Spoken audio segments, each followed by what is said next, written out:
I'm your professor of playables, Kira.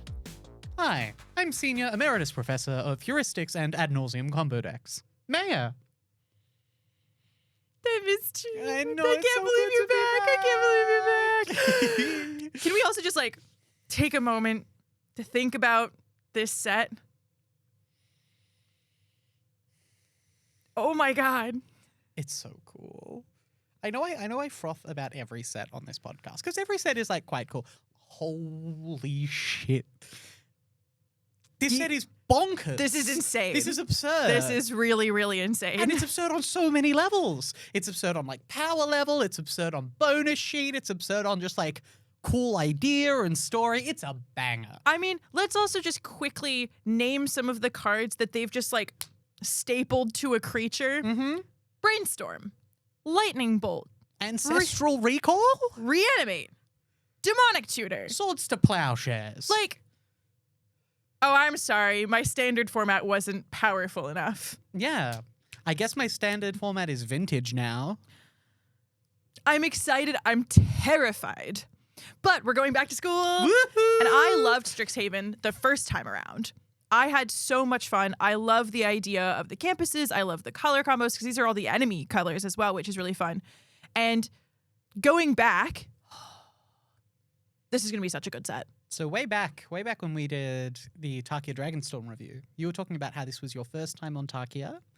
This is my first time at Strixhaven. Really? I was not around for the first set. Wow. So I have that fresh-faced excitement. First year student. Exactly. I'm absolutely the Jaffe.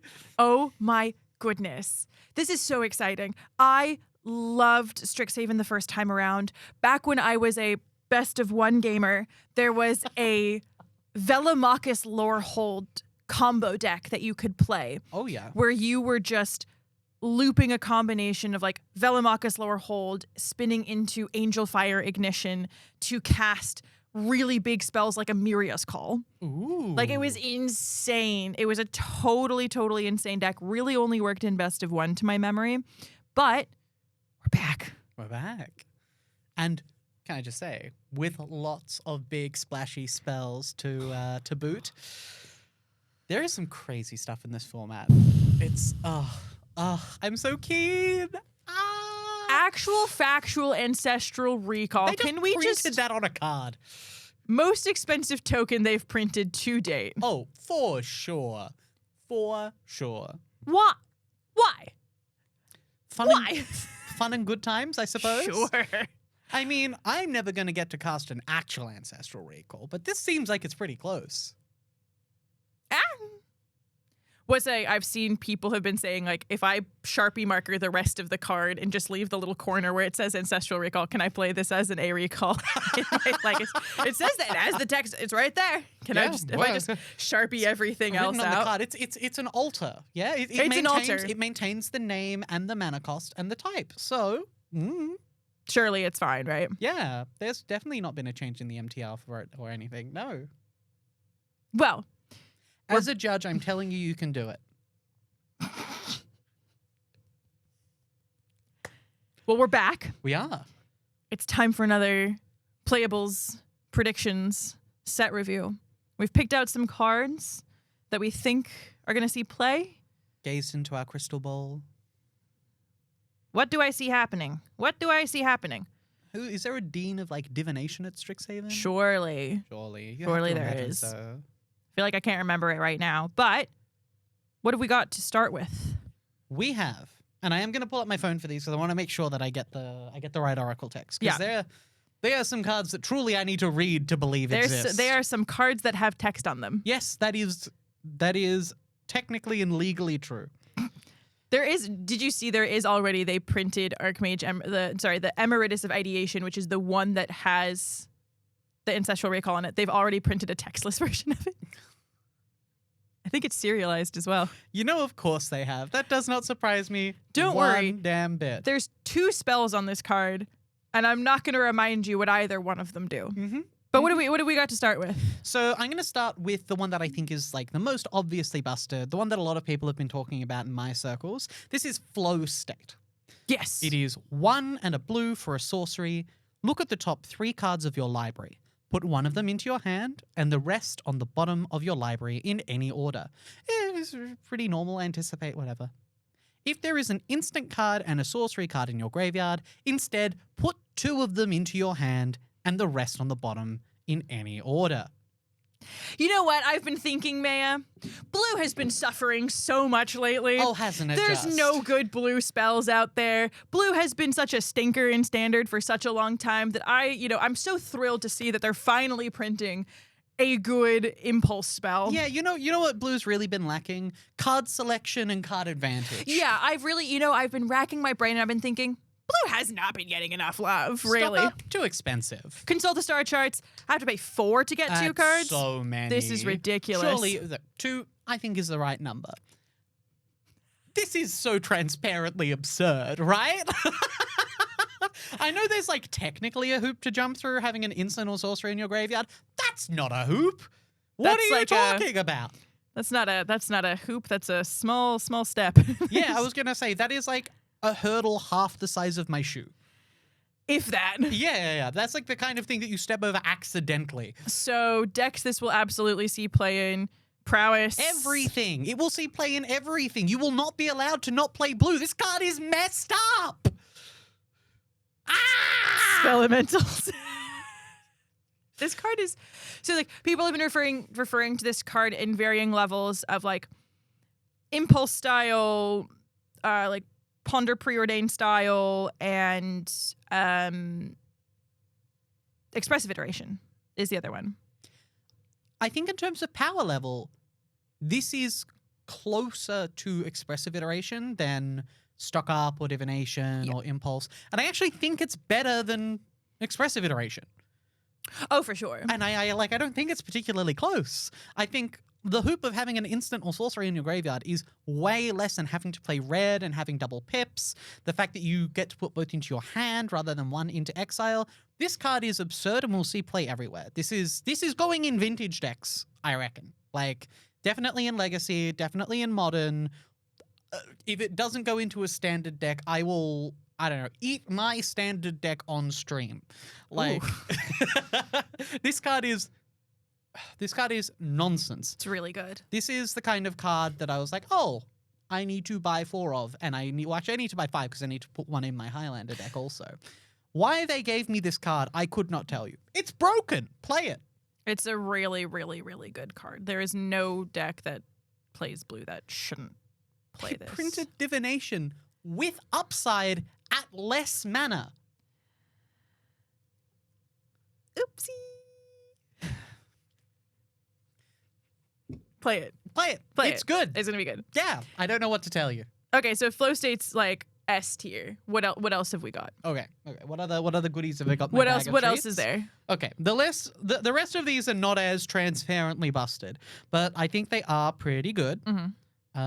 The next one I want to talk about is... Oh, yes, this one is a card that is near and dear to my heart that 15-year-old Meia would have been frothing Okay. in Modern had it ever come out. And this is Muse Seeker. It is 1 and a blue for a creature, elf, wizard. Mm-hmm. It is a 1/2, and it has Opus. Whenever you cast an instant or sorcery spell, draw a card. Then discard a card unless 5 or more mana was spent to cast that spell. So, this is a 2 mana instant or sorcery looter, is what it is on its face. It is also kind of an up the beanstalk, which is funny. I am too high on this card. I will just say that transparently right away. Biased, straight up. Yeah, straight up, this card is my jam, and therefore I think it is more powerful than it is. But at a baseline, this is copies 5 through 8 of Artist's Talent. Sure. Right? This is going straight in Is it lessons, without question. But it's also just this really powerful, chainy combo enabler. Anytime you have the words, whenever you cast an instant or sorcery, draw a card, that card's gonna be broken. Yeah, you don't even need the rest of the text on the card. No. Why would discuss unless it says whenever you cast an instant or sorcery spell, you lose the game. Yeah, that's the only other relevant text. There is not a lot of downsides that make that line of text Bad. Yeah, exactly. It's going to be insane. It is going in Is It Lessons, and I am going to put it in so many Highlander decks that I shouldn't put it in because, of course, this card is silly. Looting is better than rummaging. You heard it here first, folks. Okay. Beautiful. I mean, it is worth pointing out, right? It's a 1/2. So it does fold to Grimbauble. It does fold to Requiting Hex. But that's 2 toughness has always been kind of that break point. And I think for an effect as good as looting, you need to have a way to deal with it easily. If you get like 2 cards worth of value off this, you don't care. Yeah. Right? And it's not like you are probably not running this card out on turn 2. Mm-hmm. You're probably waiting until turn 4 and then casting 2 copies of Opt or an Abandon Attachments or whatever. Or you're using this as bait fodder so that you can slam your Artist Talent next turn. Or you're just playing mono blue lessons now because you don't need the red cards in Artist Talent. You just have this dude. I don't know. I think this card is busted. In reality, it's probably just pretty good. Yeah. Okay. I mean, it's a wizard, right? I think so. Elf Wizard? It does make the Mana Sculpt card a lot better. Oh, the new mana drain? The standard legal mana drain. Woohoo! Did you want to talk about that one? I mean, we can segue into briefly. This actually, this was not on our. We sent each other 4 cards each of I think these are good cards to talk about because Lord knows we can talk ad nauseum. We would talk about every card in the set. We would, if we could, we would just sit here for the next 10 days and we would just talk about every single card in the set. But in talking about a wizard, we have a new mana drain, which I believe it's called Mana Sculpt. I believe so. And it's 1 blue for an instant. Counter target spell. If you control a wizard, at the beginning of your next main phase, add an amount of colorless mana equal to the mana of the spell that you countered. Yep. Is mana drain. Mm-hmm. And I think a spell like that becomes a lot better in a deck that is a wizard sub-theme in a way, right? Like if the only creatures that you run or some of the only creatures that you run are wizards, kind of a free sideboard card. Yeah. Yeah, for sure. The place I can see Mana Sculpt working is in a deck with the card. I think the card that interacts the best with Mana Sculpt is Thunder Trap Trainer. Because Thunder Trap Trainer is a wizard and is an outlet for a bunch of colorless mana. Yeah. And I don't know if this card will see play because I'm not sure we have the critical mass of wizards necessary to make it really good. But if it does see play, it's going to be very powerful. There is going to be some number of games where you counter a stock up and slam an Ugin. Well, I was going to say even counter anything Quantum Riddler, counter anything into a stock up.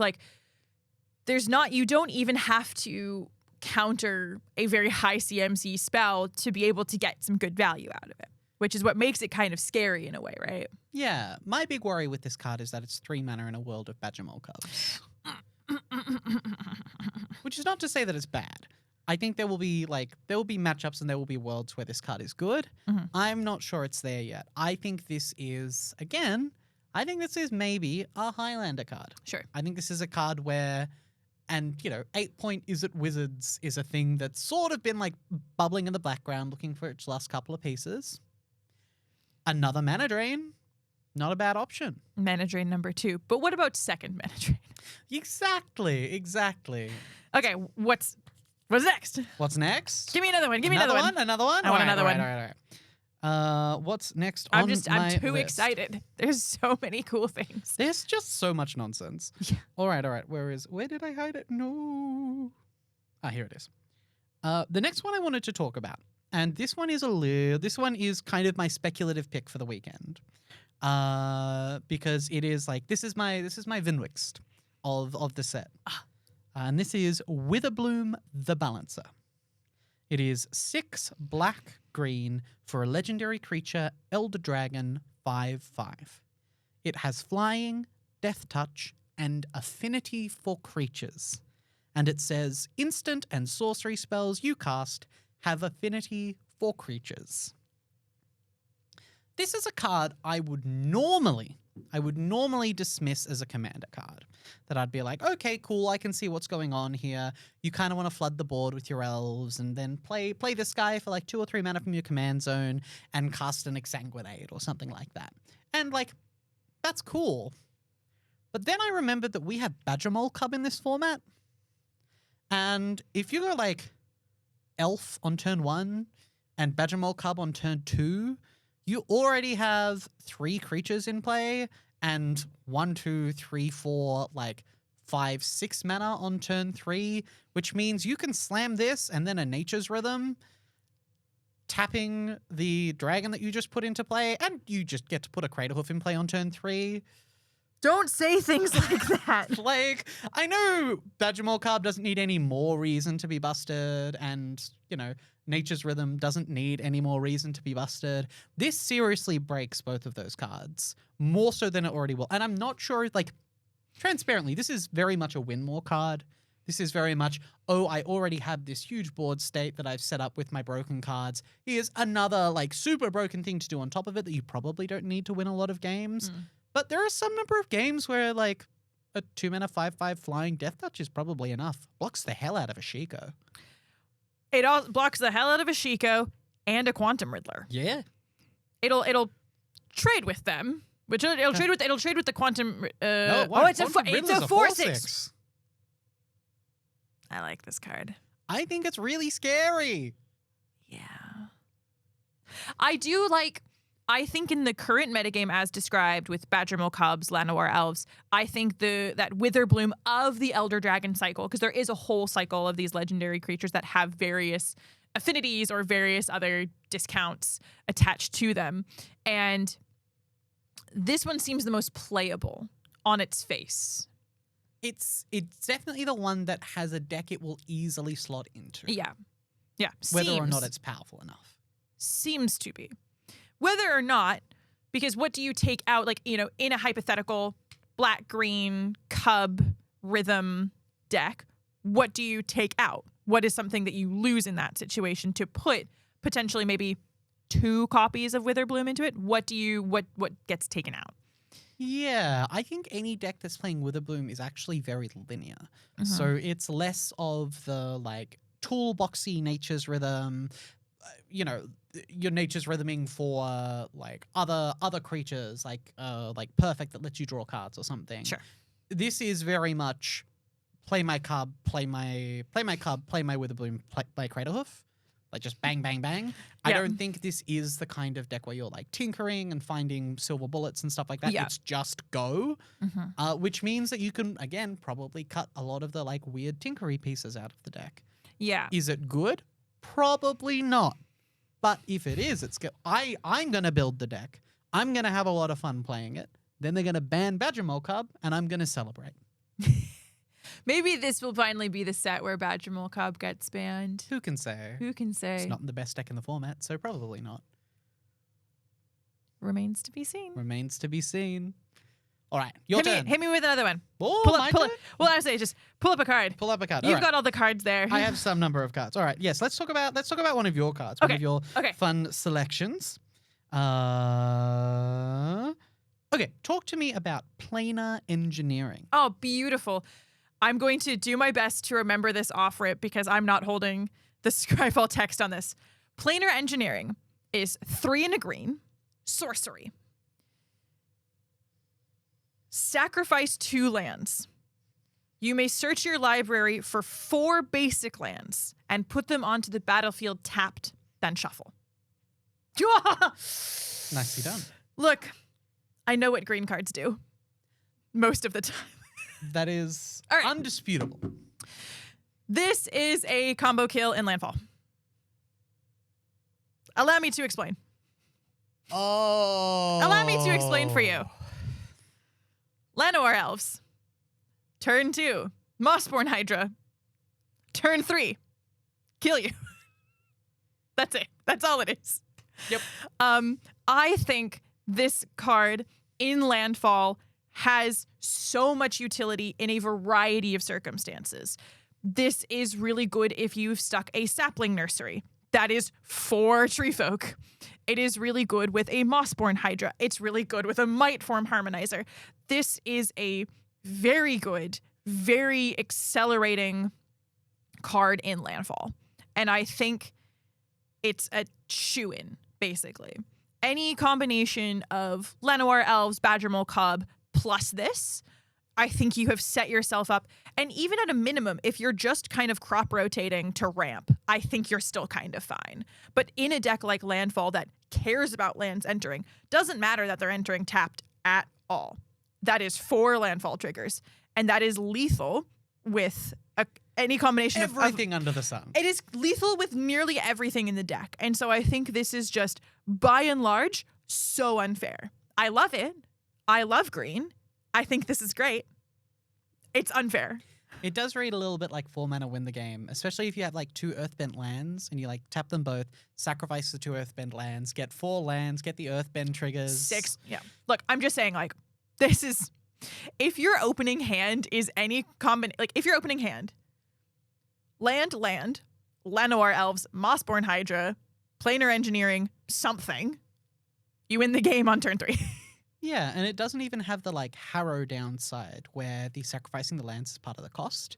It's just part of the resolution of the text. So if this gets countered, you're not running the risk of blowing yourself out in a really major way. You've just traded 1 for 1 with the spell. And if it resolves, you win. Yeah, all right, I'm on board. This card seems absurd. Landfall. Landfall. Also, huge shout out to Simon Linnebury for winning RC11 on Landfall. Nicely done. I'll see you with this card in your deck later. I think this card is so unbelievably busted in Landfall, and I just done. Like, it's so easy. Job done. Done. Give me another one. What else did I put in there? You put in, and this one's going to be fun, Daydream. Yeah. Okay. Daydream. 1 white, sorcery. Exile target creature you control, and then return it to the battlefield under its owner's control. Put a +1/+1 counter on it? With a +1/+1 With counter. a +1/+1 counter on it. And it has flashback for 2 and a white. I think there's another line of text that I'm missing, though. Nope. Aha! I'm remembering these cards so well. Absolutely nailing it. Ephemerate. Welcome back, Ephemerate. Is it? It's not Ephemerate. It's a sorcery, and it only happens once? It has flashback. For 2 and a white?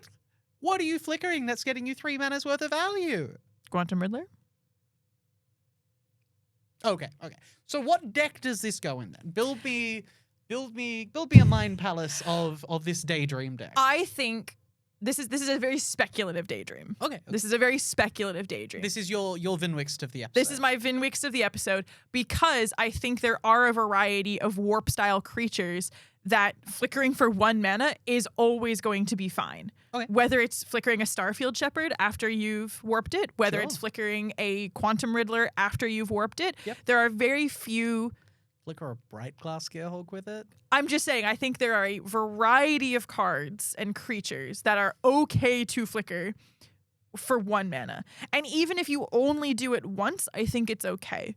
I think, we have Splash Portal, which does a very similar thing. But there is the repeatability that I think is important in the late game. I think if far later in the game you're flickering a Quantum Riddler to draw 2, I think that's kind of okay still. I like this card. I think the way that it lines up with various other effects that are currently in Standard, also being able to flicker something like the Archmage, the Emeritus of Ideation that has the A recall, and you can just flicker it to prepare it again.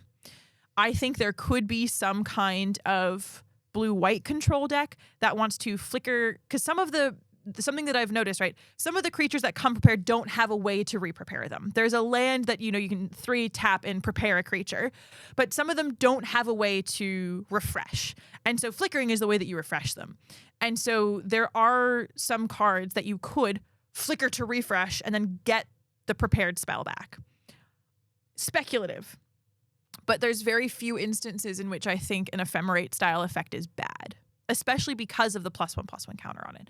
Obviously not having the rebound and, the actual factual Ephemerate abilities, I still think it's quite good.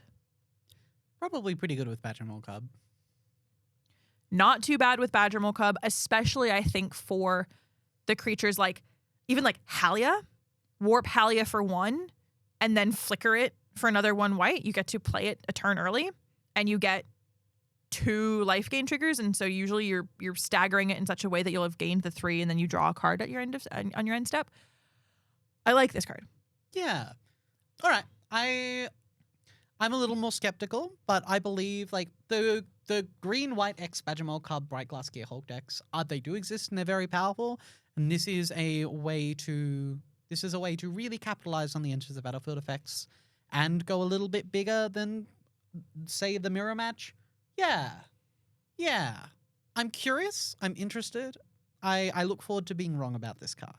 I don't hate it. I think it's a bit speculative, but I think 1-mana spells in general are usually okay. Yeah. I think they're generally kind of all right. And we've seen a lot of 1-mana spells lately. We have. So we'll see. We shall see. We shall see. What else did I put in there? You seriously, you put in some goodies. You thought about this long and hard. I just put in the broken stuff. Yeah. This one's going to be fun because this is a card that I read and did not clock as powerful, but Sure. you have added, and this is Petrified Hamlet. Yes. Okay. Petrified Hamlet. It is a colorless land, and it says when this land enters the battlefield, choose a land name. Land card name. Activated abilities of the chosen land cannot be activated unless they're mana abilities. It has the ability to tap for colorless. And then it also says lands with the chosen name have tap, add 1 colorless. This destroys Bossing Say. This is your toolkit piece for Bossing Say. Is that good enough to justify it? I think you could be 50-50 on it. I think in a control shell, it's okay, because I do think control has a difficult time dealing with a Bossing Say landfall deck. I don't think it's a shoo-in, but I think other than cards like Demolition Field, and there's the new red creature that has Stone Rain on it, there's not too many ways to deal with Bossing Say, and so a toolkit card that deactivates it, I think, is really powerful. Cards like this always tend to struggle a bit, though.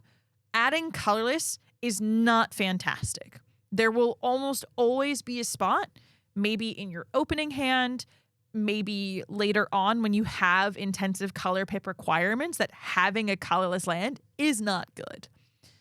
But as a way to deal with Bossing Say, it also turns off Fabled Passage. And that's even turning someone's Fabled Passage just into a colorless land, not that bad.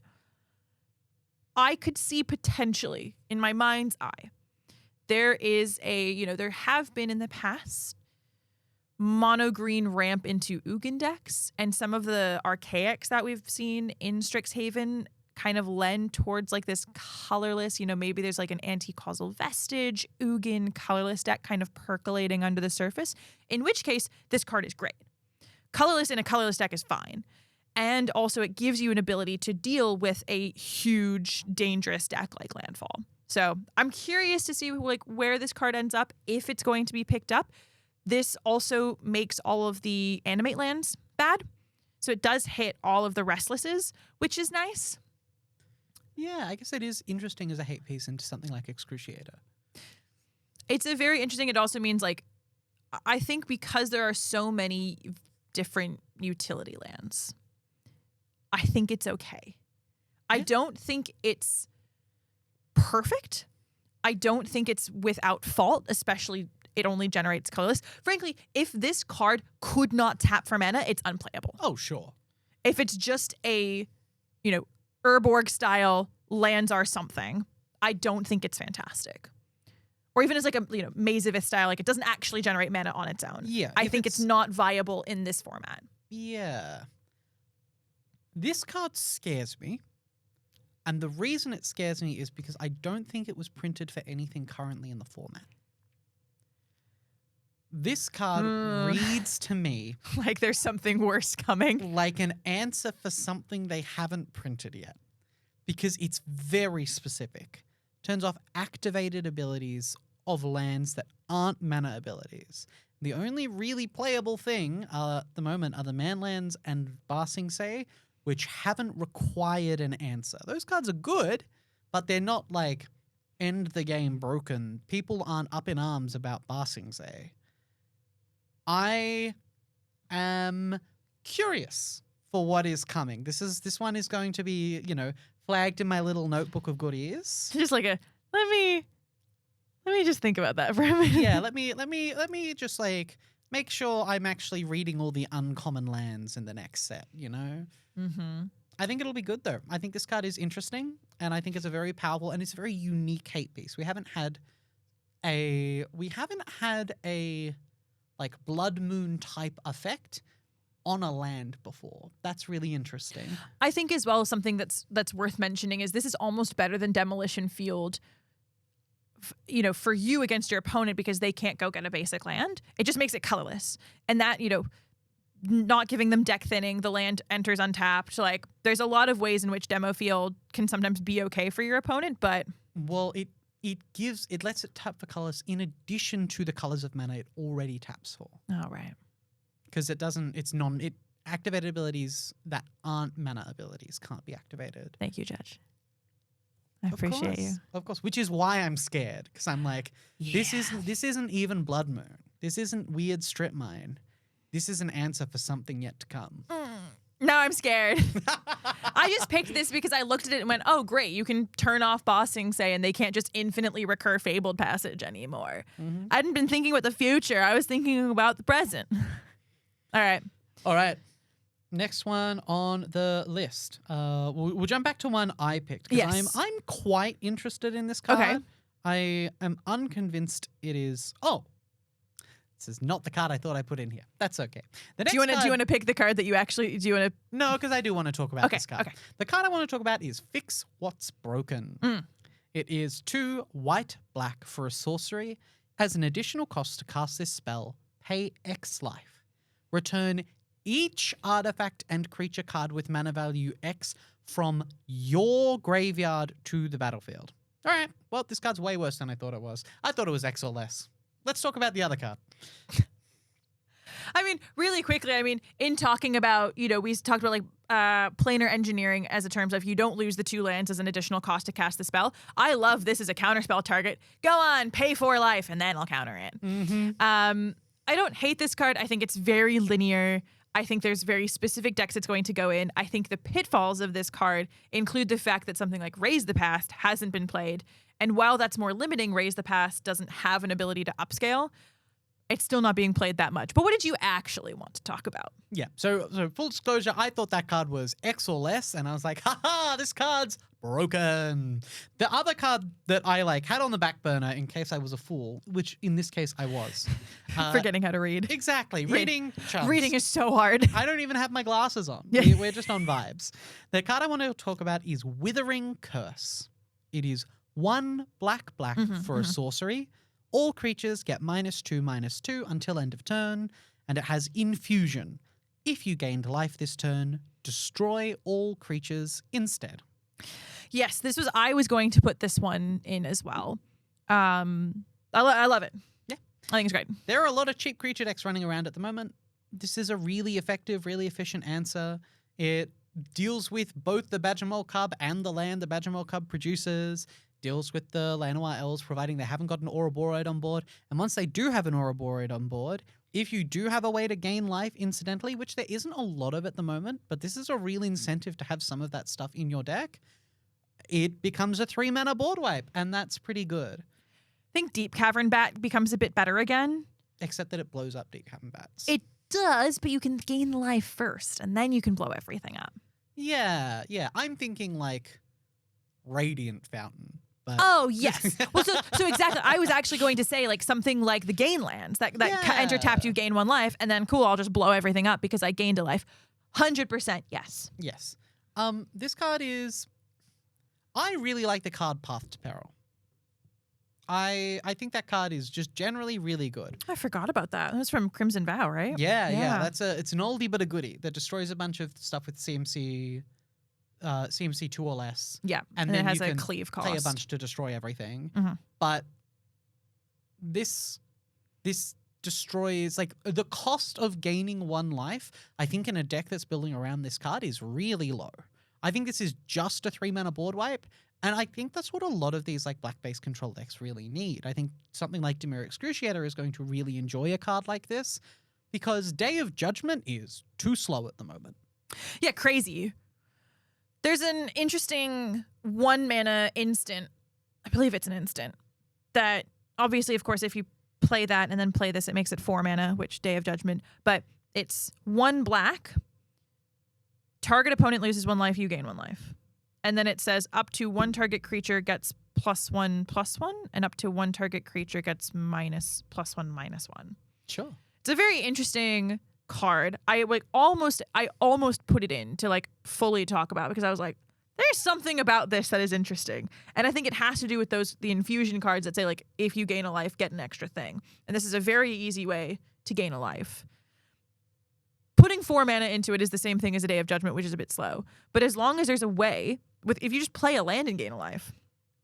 Even just like a dorky little creature that attacks and drains, or there are a lot of ways to make this card very, very scary in a lot of matchups that are currently very, very prevalent. I think this card is likely just to slot into the sideboard of a bunch of decks. Yeah. Because it's an effect we've sort of been missing out of black. Like, the closest thing is like 0-point Ballad. I think Malicious Eclipse as well. I have to remember what the minus it is, because like Malicious Eclipse might be -1/-1 unless you've descended. I would need to read it again. I think it is -2/-2, and it has some weird like descend upside, but Malicious Eclipse doesn't scale. Yes. Right? Where yes. in the same way that 0-point Ballad does, where you can pump a bunch more mana into it to like blow up a Shiko or something. This, I think the cost on this is much lower and I think much more powerful. And it's a mythic, so that makes sense. Yeah. There's something about it. Like when you look at the rarity stamp, you're like, I'm being told something about how strong or how perceived strong this card is. Yeah, for sure. All right. I think this card's just going to be pretty good. All right. And it's definitely sideboard playable, and I think maybe it's mainboard playable. Sure. We What's have one next? left. One left. We have the final goodie from the wonderful Kira, and it is Grave Researcher. Oh, okay. This one is the one that I remember the least, but the prepared spell is Reanimate. Correct. 2 and a black? Mm-hmm. Nice. 2 and a black. It does not enter prepared. It does not. If 2 or more creatures died this turn, this creature becomes prepared? Not quite. Oh, dang it. All right, what is it? Grave Researcher is 2 and a black for a creature, troll, warlock. It is a 3/3. At the beginning of your upkeep, surveil 1. Dang it. Then, if there are 3 or more creature cards in your graveyard, becomes this creature becomes prepared. Yeah, beautiful. And the prepared spell is Reanimate, which for those who don't know is put target creature from a graveyard, including your opponent's, onto the battlefield under your control. You lose life equal to its mana value. I don't hate this in a Reanimator deck. This is just another kind of superior Spider-Man type thing. The downside, of course, being you don't really want to pay 6 life for a Deceit. Especially when you're not getting the value off it. Exactly. One of the really powerful things about the Living End deck is that a lot of the powerful interactions require you to have cast the cards, which is why Superior Spider-Man's really broken. Like, you have to have cast Bringer of the Last Gift. Yes. And you have to have cast Deceit. Doomsday Excruciator. Yeah. There's a good chance this card's just good anyway.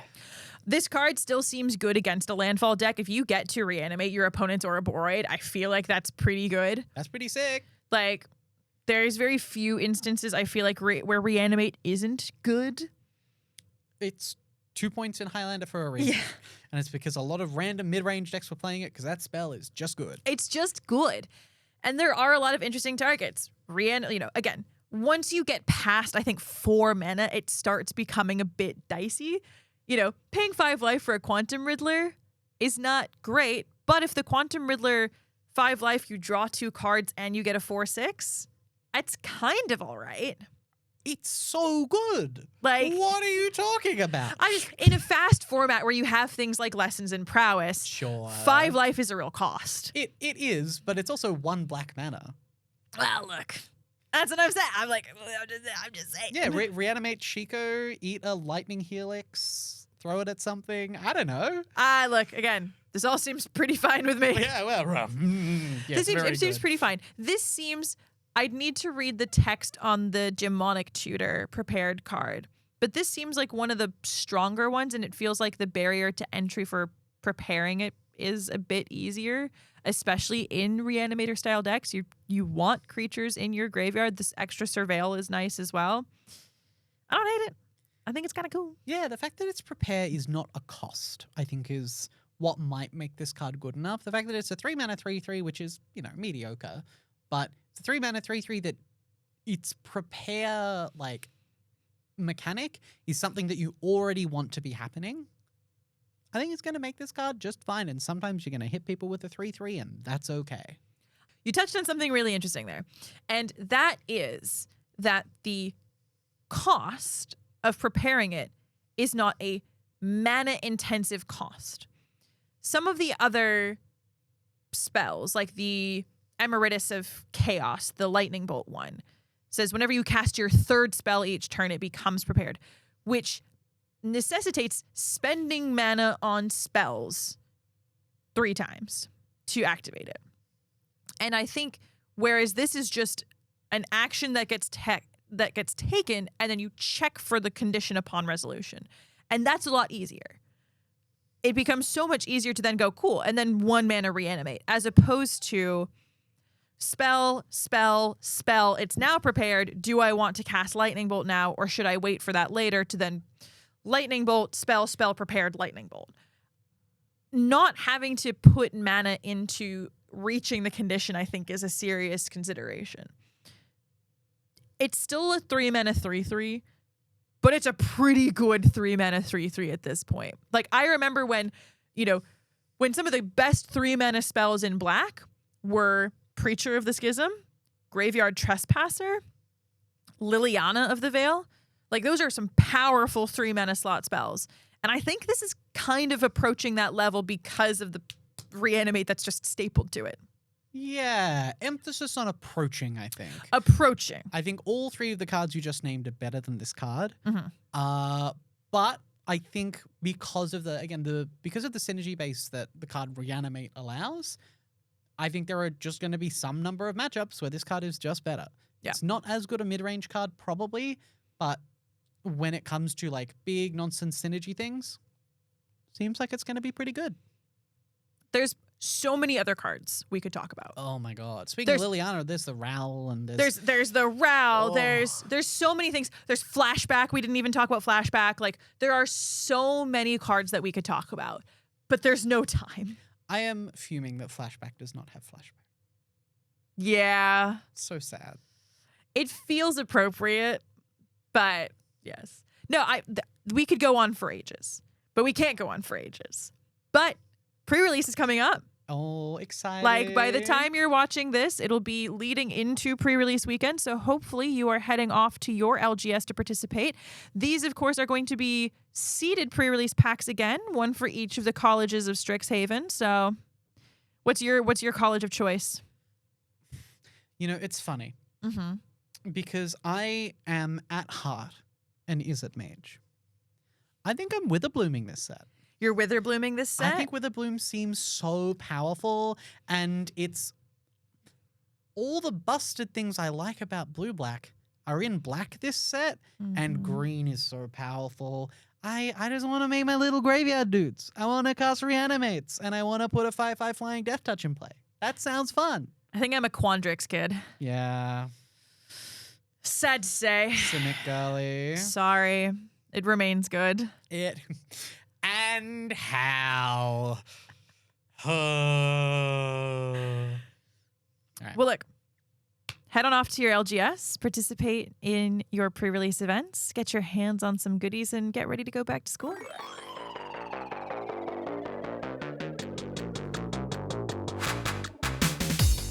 And with all that said, that's all we have for you today. We look forward to seeing you again next week. New episodes release on Mondays at 11 a.m. Australian Eastern Standard Time. You can keep track of all of our releases at Raise MTG on both Instagram and Blue Sky. You can keep track of Meia at Meia MTG and myself at Kira Bobira. A huge thank you to the Hen House Recording Studio for the ongoing use of their space. Raise the Standard is now sponsored by MTG Bazaar. A huge thank you to Pat and the Bazaar crew for the ongoing support for our show. And until next week, remember, by all means, let's debate.